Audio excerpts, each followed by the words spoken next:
Good evening and welcome to episode 2 of the Hog Talks off season, live from the Sterling Soap and Roastery Studios, part of the Believe and Buzz Radio networks. You can hear us on 106.7 in Central Arkansas. All live shows are presented to you by Arkansas Brewing Company in downtown Ozark. I'm Porter Hayes, and alongside me, as always, is Adam Hall. We're also brought to you by Bet Online, the number one source for the Stanley Cup Finals this season. Every stat, every matchup, and even live odds and spreads while the games are being played. When the game's over, head to the website and get on the online casino and get on the game of blackjack or poker, or even unwind with one of our over 150 slot games. Head over there today and get on the action. Use promo code BLEAV for your 50% welcome bonus on your first deposit. Bet Online, where the game starts. And yes, we are here, episode 2 of the off season. So we actually have really a bunch of hog news to talk about. We'll talk about of course, when they pinpointed Cal again, why he chose Arkansas. And there was a lot of talk about what Tyson did, but we see that, someone else had persuaded him into coming to Arkansas, and it was another coach who at one point Arkansas was after. So what were your thoughts on it? We'll play the clip, and Adam will get your thoughts on it. Play the clip first. Yeah. I'll tell you the conversation that changed me. Kelvin Sampson and I have been friends for a long, long time. I called Kelvin to check on Hunter, the AD, who had been at Houston with him. Well, he went crazy. I love him. He's the best. He's this, he's that. Okay. But I'm having a hard time because I'm going to end up leaving players. And Kelvin went crazy. What? If you leave, they can leave. They can go where they want. They can go with you. They can go pro. What are you talking about? This isn't 10 years ago. And then he said the one that got me. And if you stay, they can leave. They can go somewhere else. They can go pro. This is different. And you know what? That got me to think in a different way. And within 36 hours, I said, you know what? I want this new challenge. I want to help a bunch of families. I want to bring something to that state and that program that explodes the state. And let's go. Let's go do this.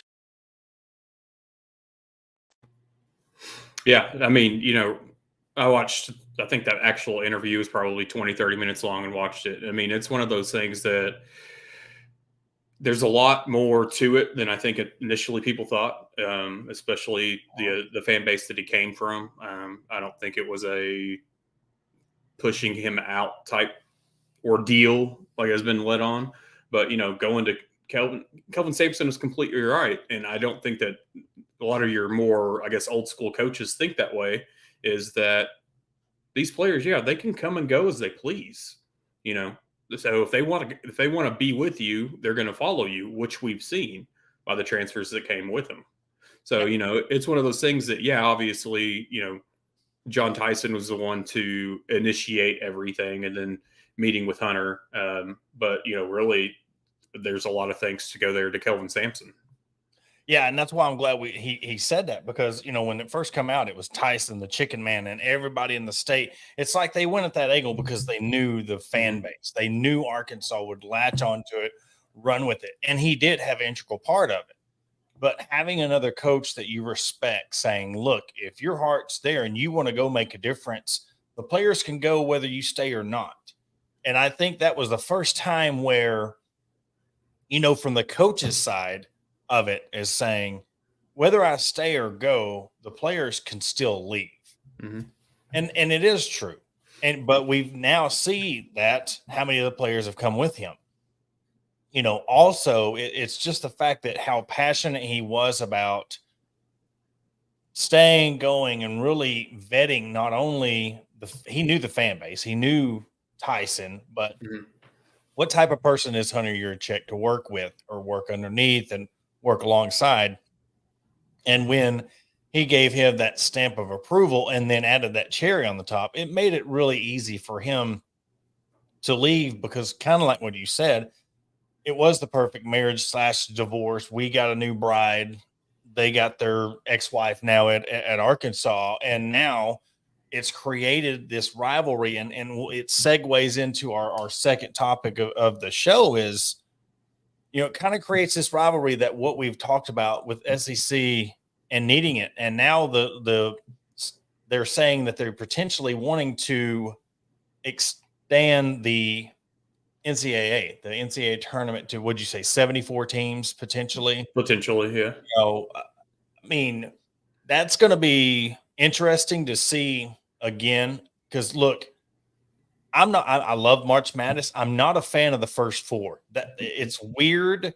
It's a part of the tournament, but yet it's not a part of the tournament. I think if you expand even more, now we're getting a more inclusive tournament. You're not having these little, I call them stepchild games. It's like these first four games. Well, if you win, now you're a bit part of the big dance, but you still get to say that you got selected in the first four. So it really is a weird thing. But what are your thoughts on, expansion, where you see this going, and do you think it's a good idea or a bad idea? Initially, I thought that, it's a money grab, which, for all intents and purposes, it is. And they can do that because March Madness is not just a single game that, grabs the attention of the entire nation. It's, the entire event as a whole, weeks upon weeks of, I know firsthand being, in an office that there's phones out with games on, there's TVs in the office playing with it. It's one of those things that everybody gets involved in, even if you're not into sports.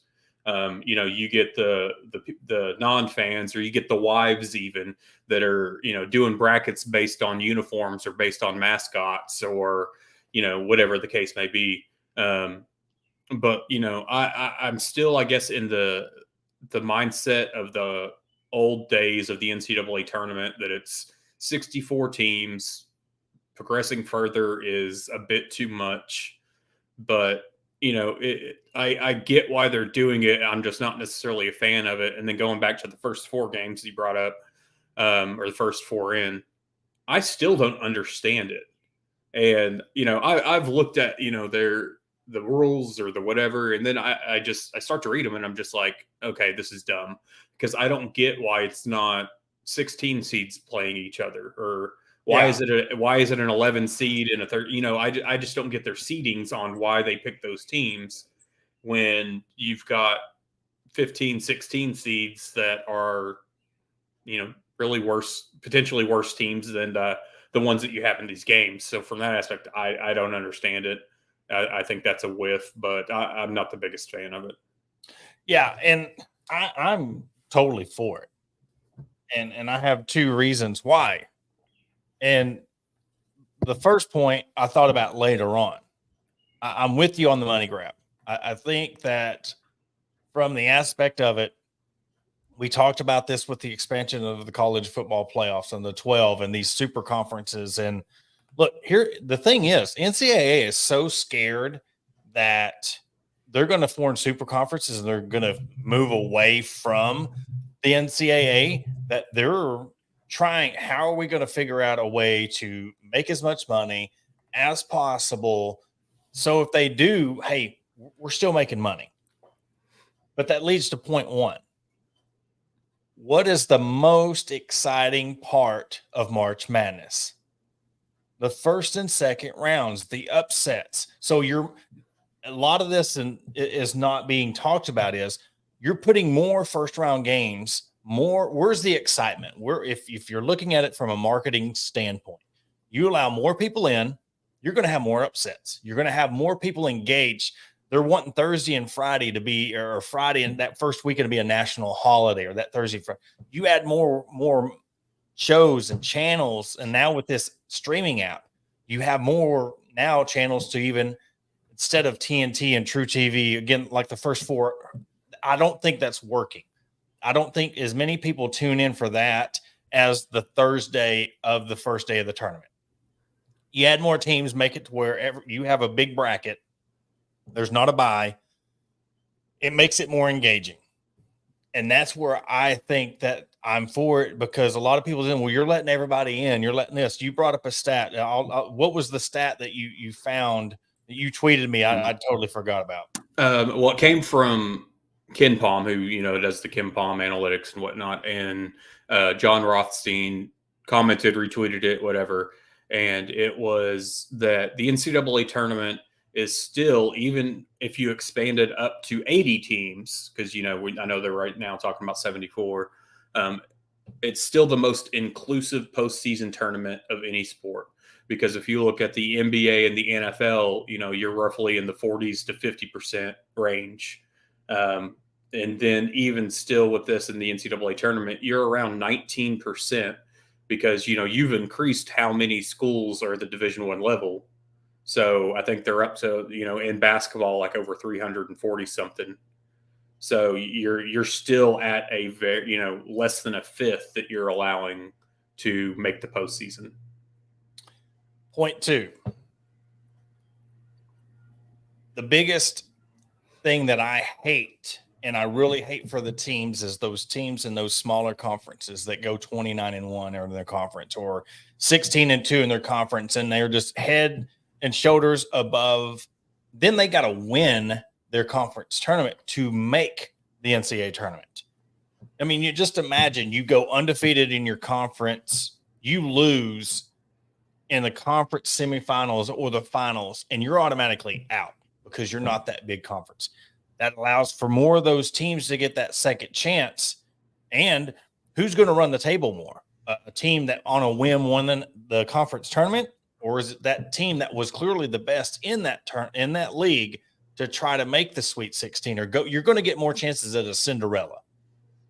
So going with that thought on the teams from the lesser conferences, what about when we look at football and you've got a Liberty who runs the table in their conference, but they're sitting here fighting to try to get into a New Year's Six Bowl or whatever. I mean, but they're at a disadvantage because they play a different sport. Yes, because there's a huge difference between college football and a team like Liberty going head-to-head against the top 5 team in the country, opposed to we've seen a lot of upsets. I mean, I can name one in the last. I mean, I'm thinking of, you know, Boise State when they beat Oklahoma. Mm-hmm. You know, other than that one, maybe if you want to go TCU blowing out Georgia or Michigan, maybe that one. But I'm trying to think of when has it happened when a team, I mean, you have App State and over Michigan, you have these one-offs.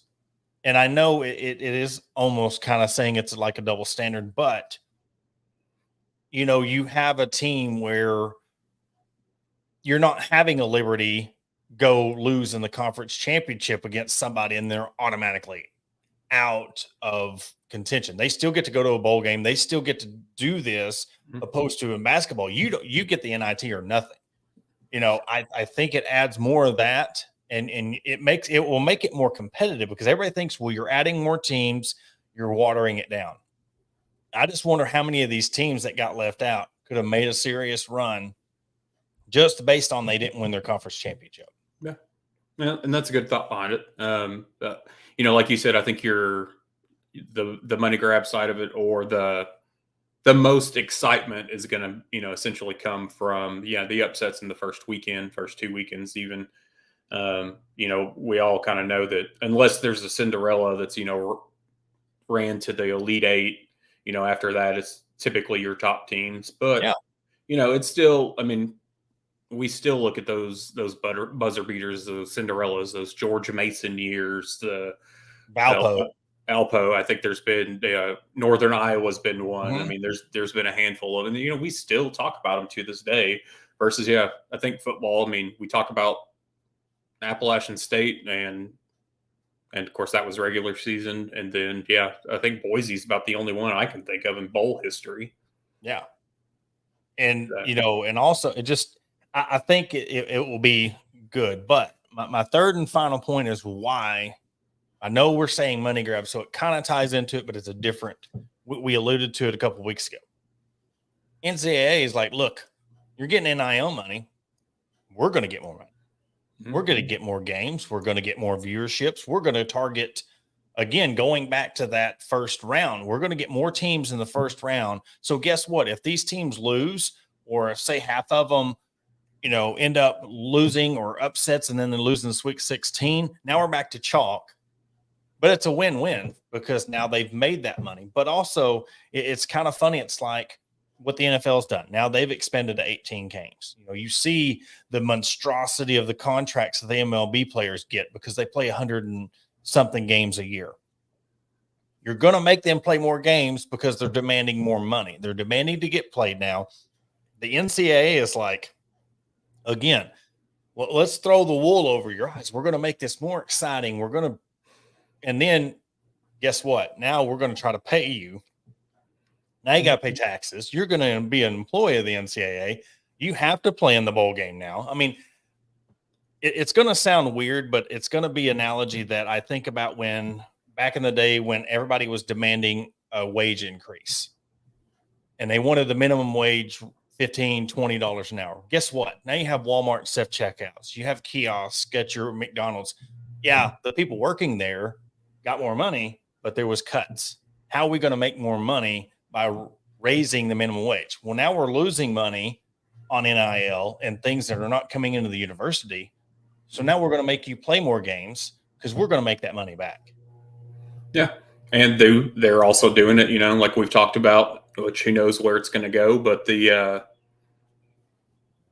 potentially cutting down roster spaces on, it goes hand in hand with what companies are having to do. They're cutting down on their employees. Yeah, they're raising wages, but fewer employees. So NCAA is looking at it. Okay, cut your rosters down by 40, save you money there, and now we're going to pay you. So yeah, it's all kind of relative to each other. Mm-hmm.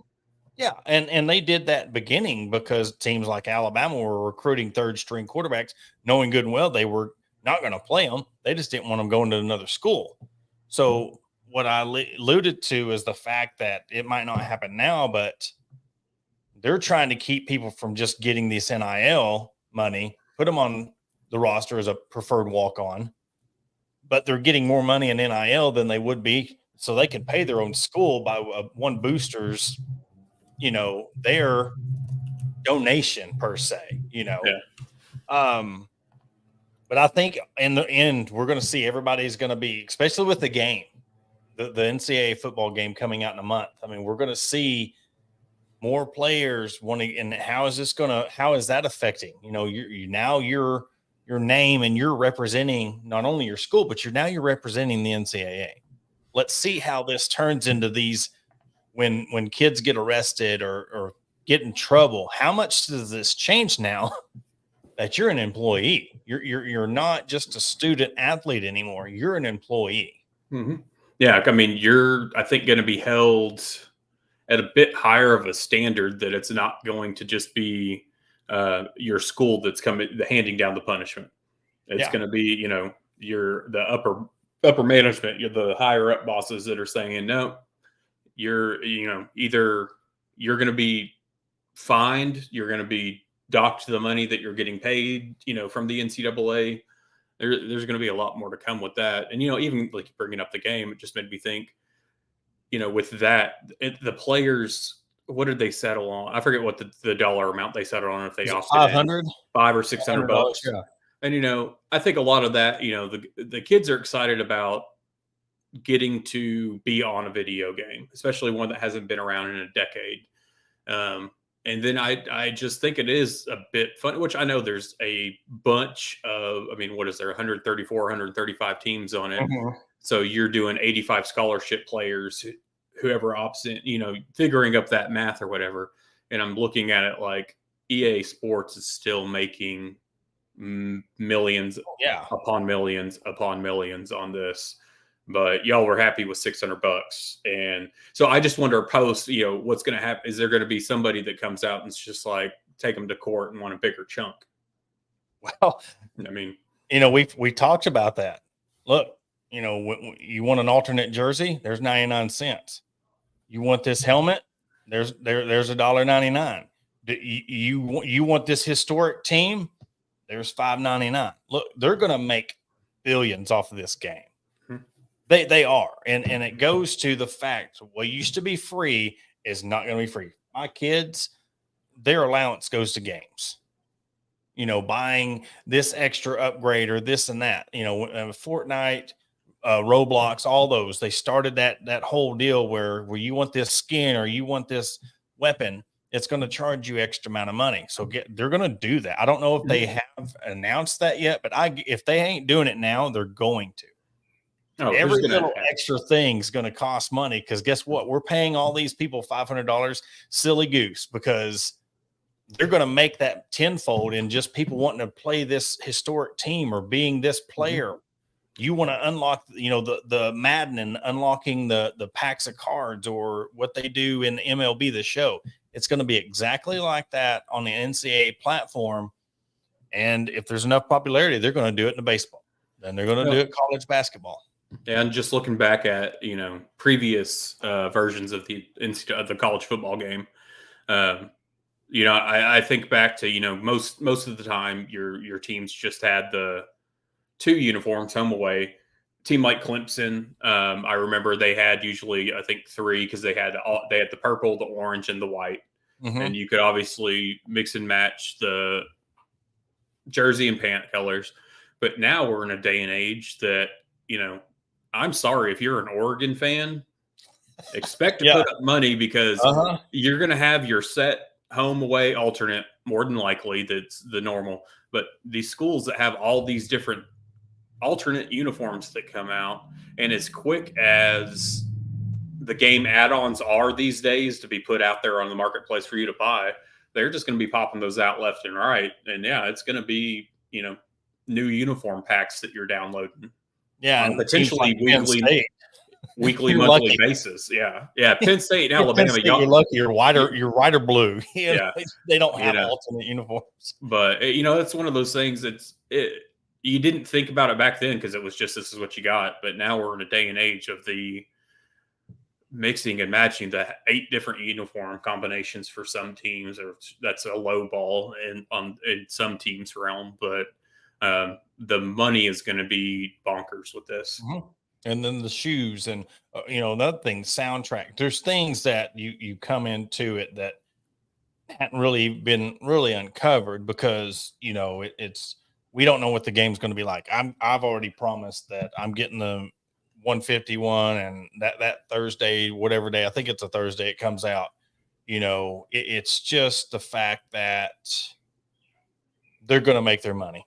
This is right, you know, worthless and trying to make yourself relevant again. I mean, they still own. I mean, they're relevant. They're the NCAA. I don't say how you're not relevant when you're one of the biggest businesses in the country. You know, if you want to say NCAA is not relevant, I mean, why are they wanting to part ways with them? Because they have so much control. They don't have a commissioner. It's their rules case by case. They are the big daddy. So you could say losing so many court cases, but they've made more money than they've lost by a landslide. And think about like what we talked about this game. Yeah, they're having to pay $500 for a player, but how much money are they going to make on these high profile teams and these players and these, like I said, these jerseys, these being able to change conferences? Or think about this. You're a 4-star player at Arkansas. Yeah, you can enter the transfer portal. That's going to cost you. Look, this is a business. It's a game, and they're going to think of every kind of thing they can do to charge you because that's what video games are. Upgrades and this and that, because they want you to keep buying the newest game and go from there. And even if they do, I mean, EA Sports is going to make the money, and it is what it is. So, I mean, they're going to do it with or without them. But I see the NCAA doing the best they can to keep control of all this. Well, and I mean, the relevant side of things, like they're going to, whether it's a good relevancy or bad relevancy, they're still relevant. Yeah. We're still talking about it. We wouldn't have a show if it wasn't relevant. Yeah. You know, the NCAA definitely just has left a, you know, bad taste in a lot of folks' mouths, but at the same time, we're still watching our teams. We're still cheering for our teams. We're still on a daily basis. I know several of us, all we talk about is Arkansas sports, Mhm. And it's one of those that that's thanks to the NCAA, whether you like it or not. And, this is what we've been saying for, I think, months now at this point, that here we are in the next however many years, the however many conferences it is at that point, are going to break apart from the NCAA. They are Why going would to. you? Why would you? I I mean, I've thought about it though, but why would you? I just think you go down to a control issue. You don't want to necessarily have, daddy sitting behind you telling you what to do all the time. But think about this.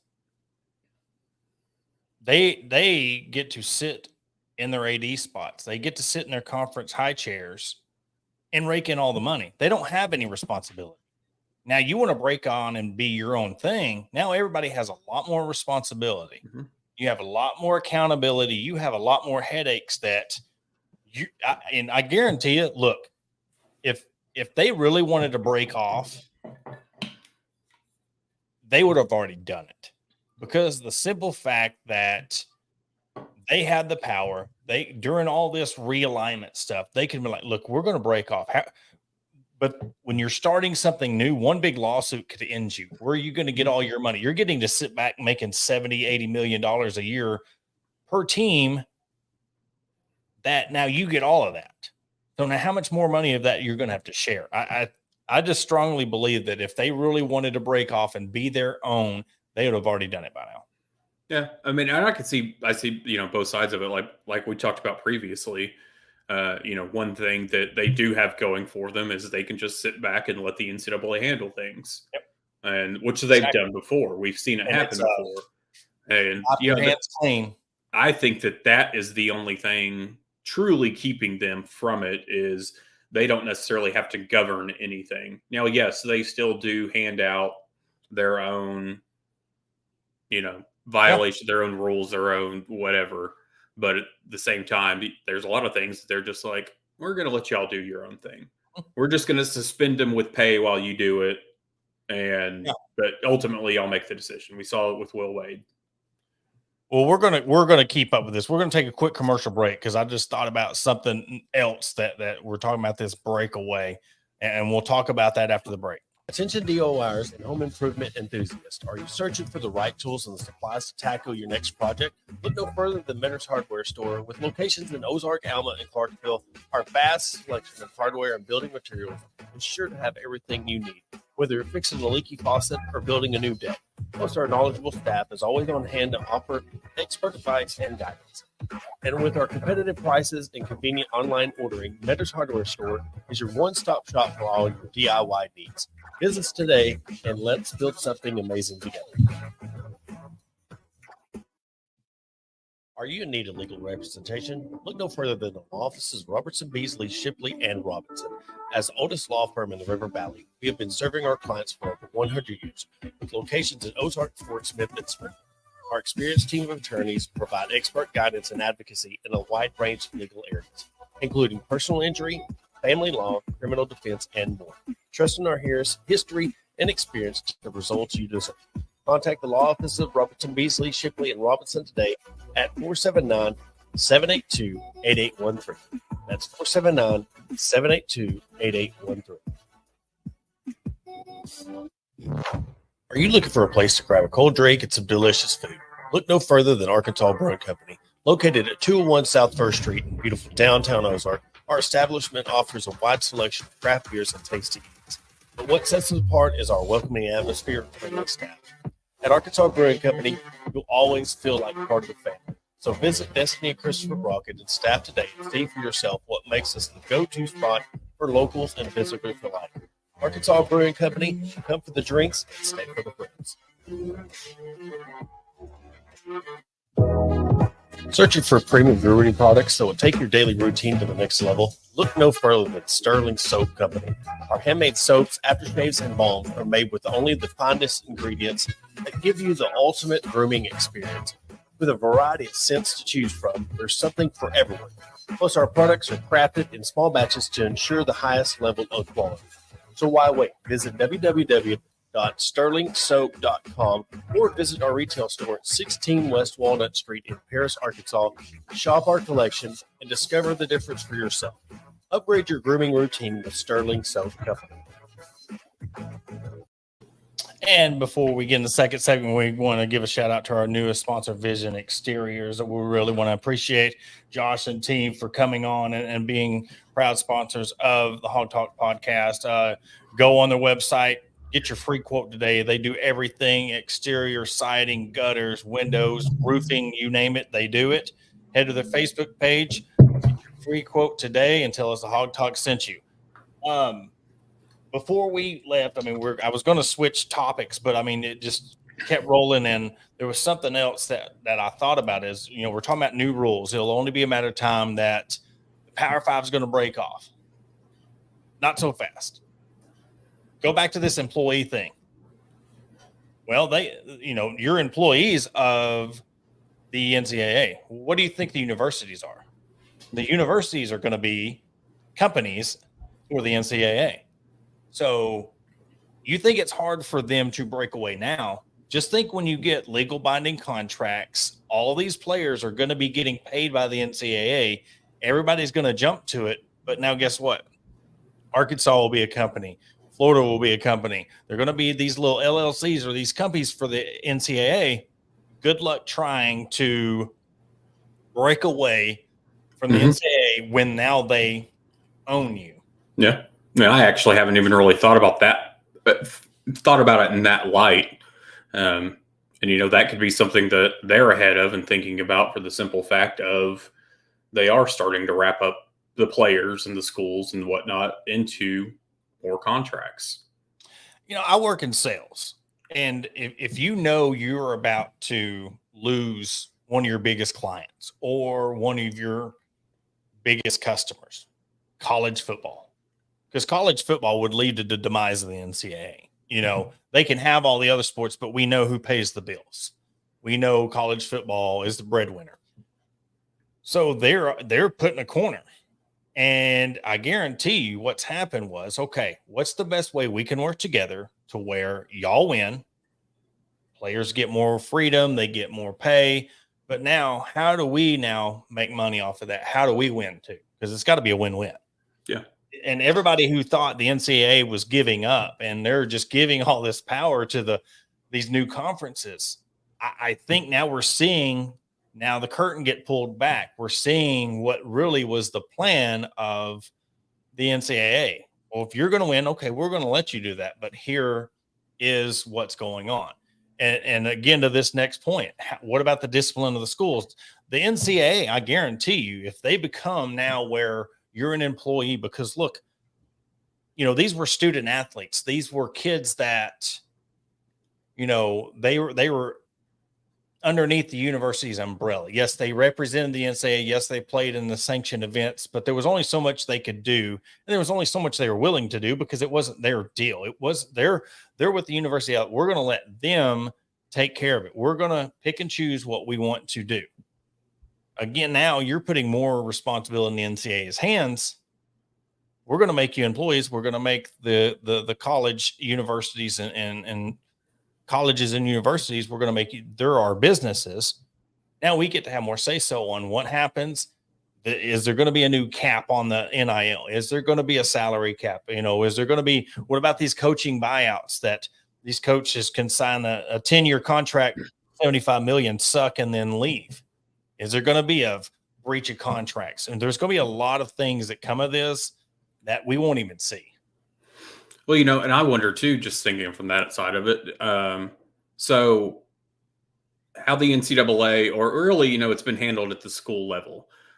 Coach violates a rule, whether it's code of conduct or whatever, athletic director fires him.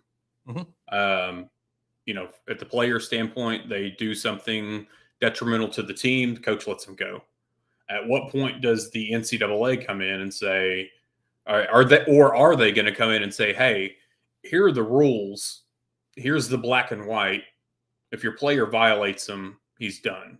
Are they going to do that? Or are they still going to let the schools handle things themselves now that these players are getting paid by the NCAA. Going back to, I mean, I'll bring up, Petrino previously with Arkansas. He actually ultimately got fired for, lying to Jeff Long, everything that happened. So, player lies to his coach. Are they going to allow the NCAA to tell that player you're no longer allowed to play college football?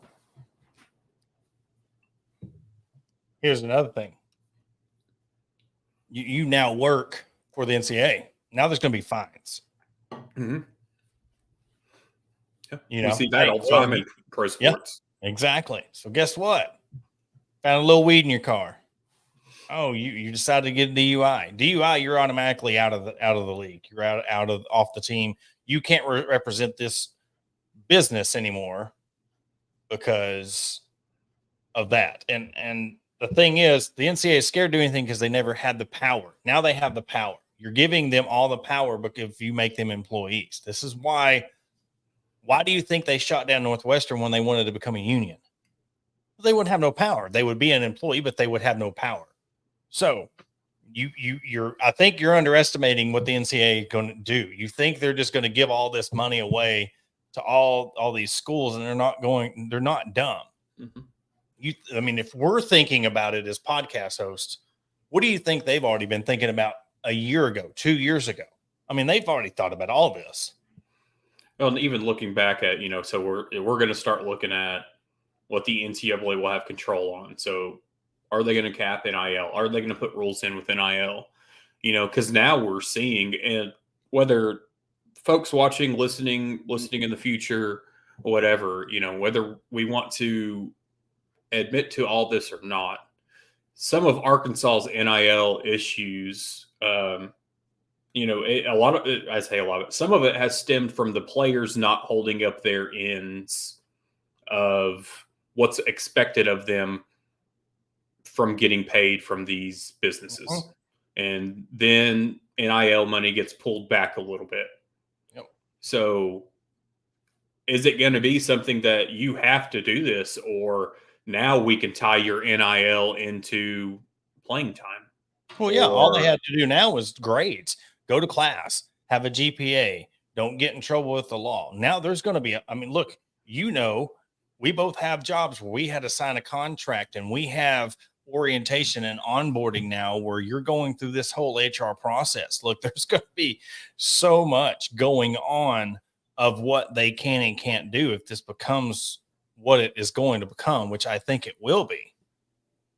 And it's almost like be careful what you wish for. But then again, it might be worth it. I mean, I can go to school, but back to what you said about the NIL cap. I don't think they're going to cap in. I think they're going to either, unless they can find a way to do that, but that's going to be like your bonuses. NCAA is going to make it where their salary, they're going to have a cap just like they did on the video game. We're going to be only allowed to pay a player this much dollars, and then they have a signing bonus or your bonuses with your sponsors. Because this is coming to a pro league. Mm-hmm. College football, college athletics, the student athlete is no more. As soon as they started getting paid to play, you're a professional athlete. You're doing it on not necessarily a professional level, but you're still getting paid.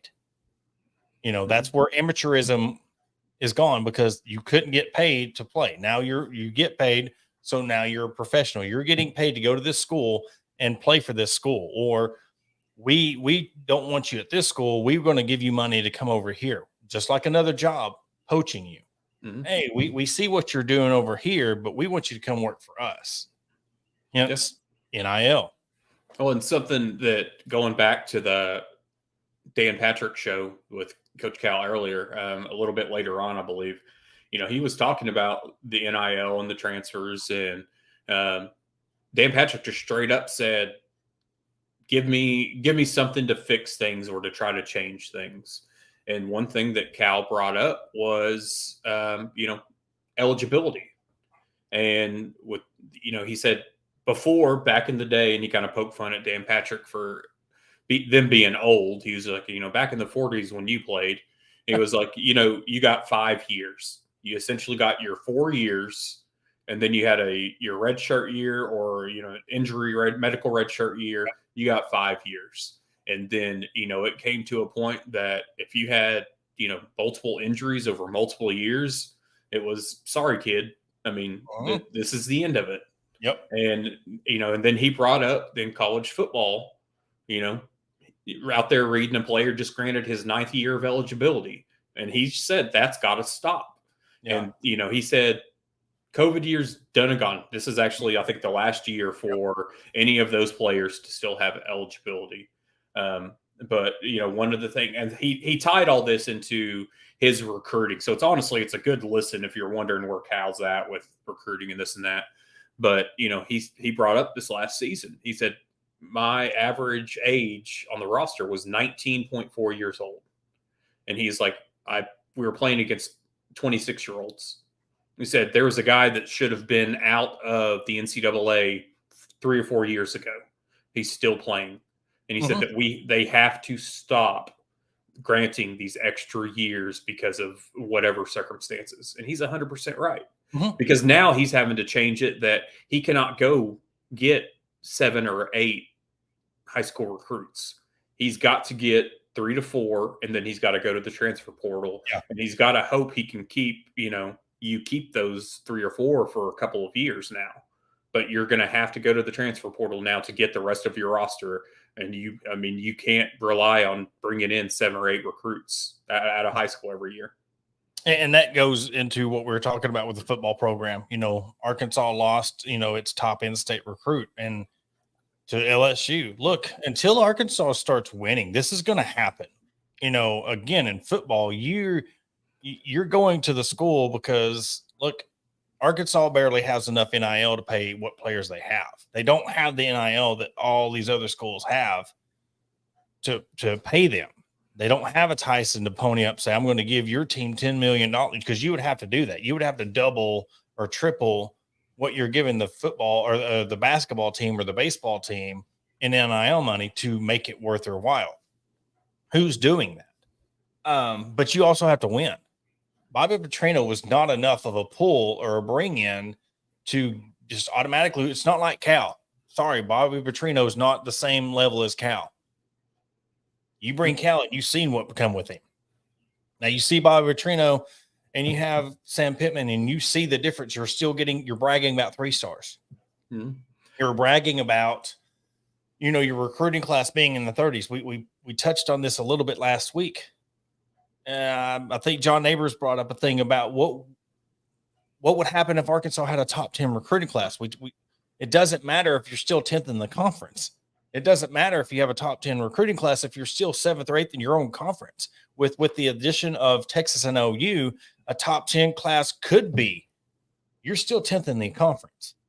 Mm-hmm. If you really think about it, maybe 8th. If you throw in like the Ohio States and Michigans or of the world that or USCs, maybe sprinkle a few schools in, but for the most part, you're still going to be mediocre or bottom of your recruiting class. You have to have a top 5 recruiting class now to compete in your own conference. Well, let's let alone the NCAA, because we've seen what teams who had top 5 look at the demise of Clemson. Having these top 5 recruiting classes, top 3, then you lose Venables, you lose Elliott.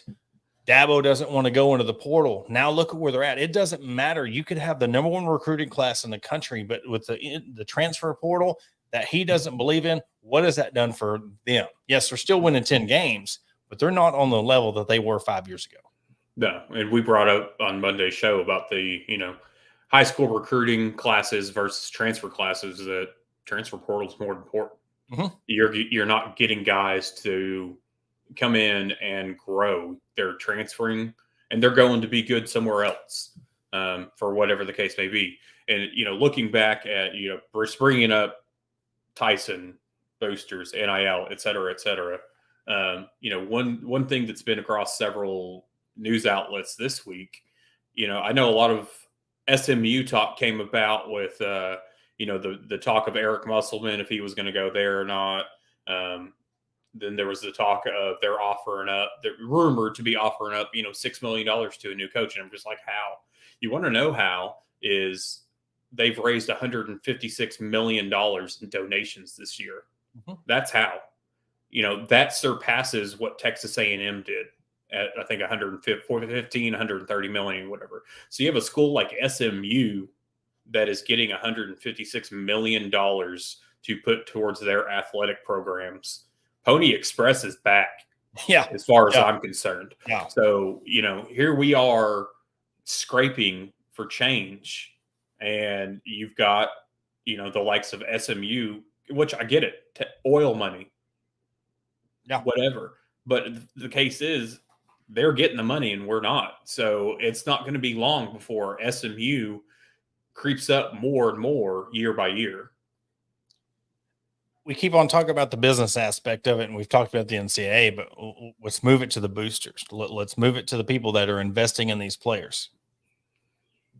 Do you want to, in basketball, when you're investing in 5-star freshmen, you're giving Cal $6 million to go get these freshmen. We know those 5 freshmen can potentially in a year be NBA pro players. They're ready. I mean, if it wasn't for the one and done, they would go straight out of high school into the pros. They are that good. It takes time to develop. How many freshmen coming out of high school can now go play in NFL? Hardly any. Maybe a quarterback. Maybe a quarterback or a wide receiver, maybe. But you're not going to have an 18-year-old linebacker going up against grown men, or a D lineman, or an edge rusher, or it's just not going to happen as much. So do you want to invest in this? Let's just talk about this kid that just committed to LSU.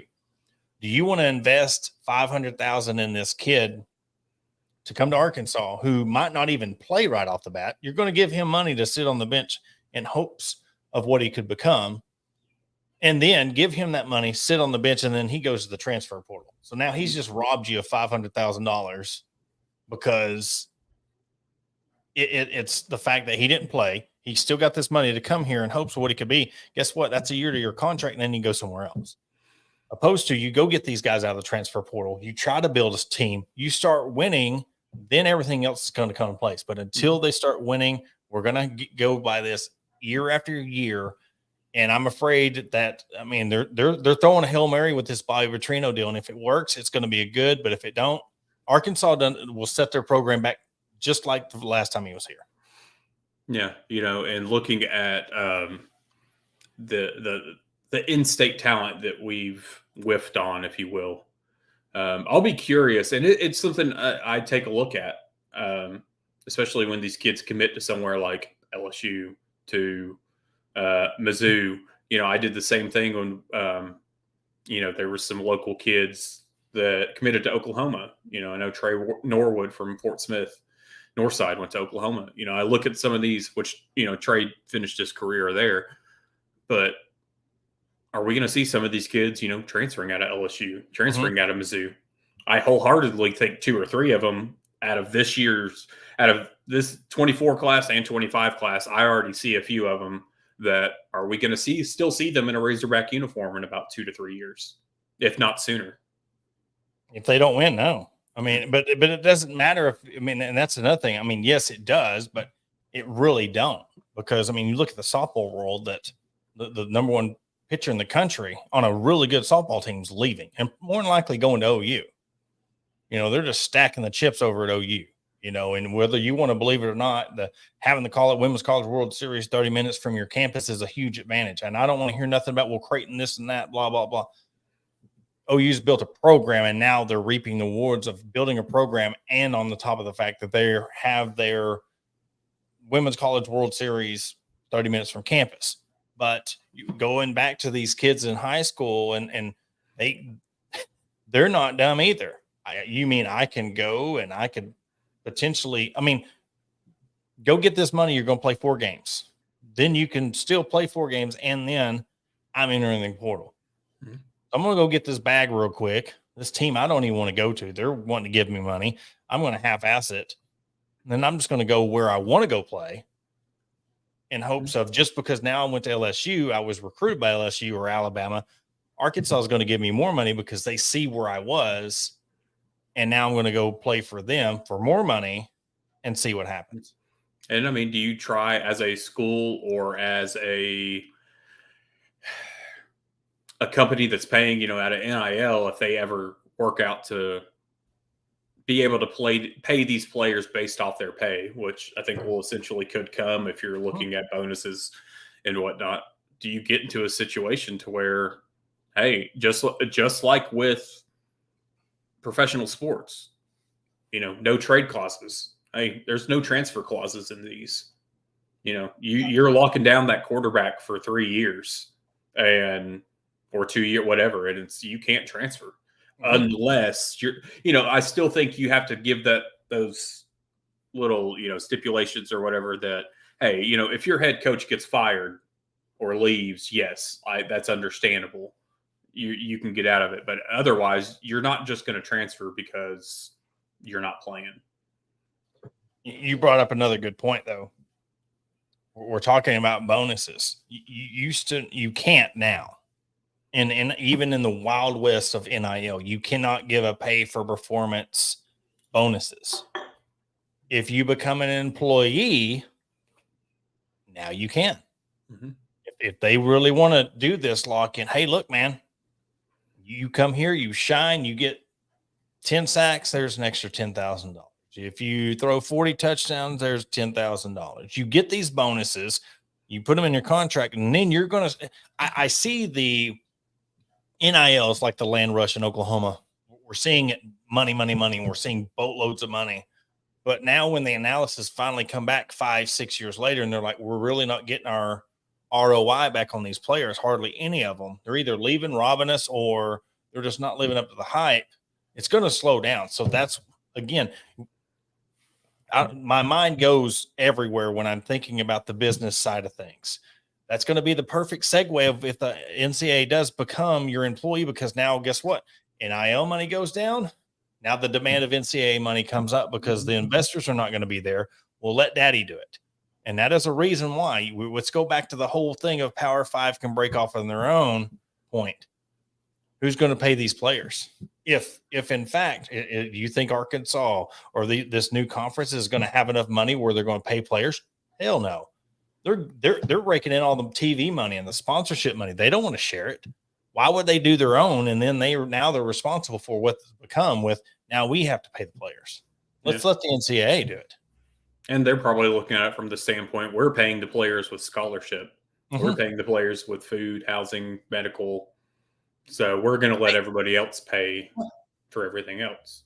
And that's like jobs. You get paid for training. So, you're going to this school for football, but if you go to college for anything, how many of the courses lead you to where you're wanting to go? You still have to do your core classes. I want to go be a welder. You get to go do that trade. But if you want a career, you still got to do your prereqs. Then you got to go into your major. So you still got to have your associates in just general studies or whatever, and then you're still working towards your major.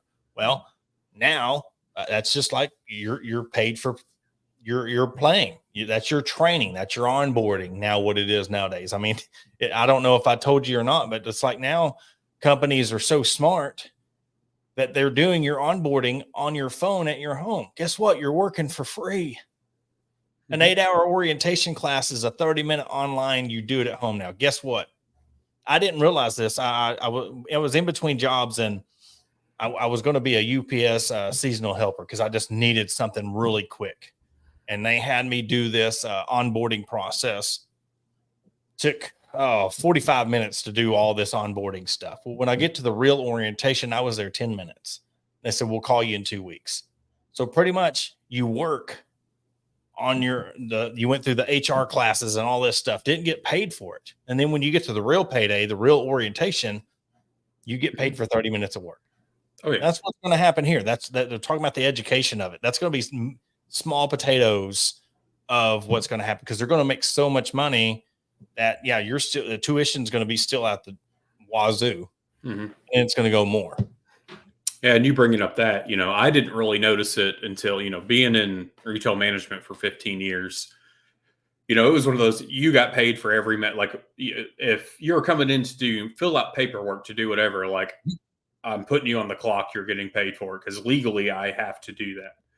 But then, switching gears after I got out of retail and into what I'm doing now, I saw that a lot more. It's the, not necessarily the company I went to work for, but other companies that had been talking to, like, hey, this is our onboarding process. And I'm like, wait, I'm smart enough to know this because I've dealt with the operations human resources side of the thing, that you're having me do this at home so that you don't have to pay me for it. You want me to watch this 30-minute to an hour-long video at home on my phone, but you don't want to pay me for it. But then if I don't do it before day one, I potentially don't, I just start seeing these things and I'm like, how are y'all getting away with this? Yeah. I don't understand. But then you go back to this right here. The NFL is regulated better than the NCAA because they have a commissioner. Here's the commissioner of the NCAA. I mean, you have a president or whatever, what's Emmert or whatever, but he's not a commissioner. I mean, the NCAA throws out all these stuff and case by case, but they don't have someone like Adam Silver or, they don't have anybody that runs the league. And that could change too. If they do become where all this stuff happens, and this could never happen. I don't know where the future of this is, but I just see the writing on the wall. The more that they're expanding, the more they're doing this and that. I see it going that way. Hang on. Dogs bark behind me. Oh, yeah. All right. They're part of the show. We're live. They're telling me it's time to go. But no, it's one of those things. There's, if anybody out there, wants to revert back to this in the future and just pay us royalties, there's a new show idea that's just solely based on the NCAA business and NIL business. There's a whole show here that we could just go on and on and on. So I'll keep on doing it. Yeah. We'll keep that for Monday's show. Yeah.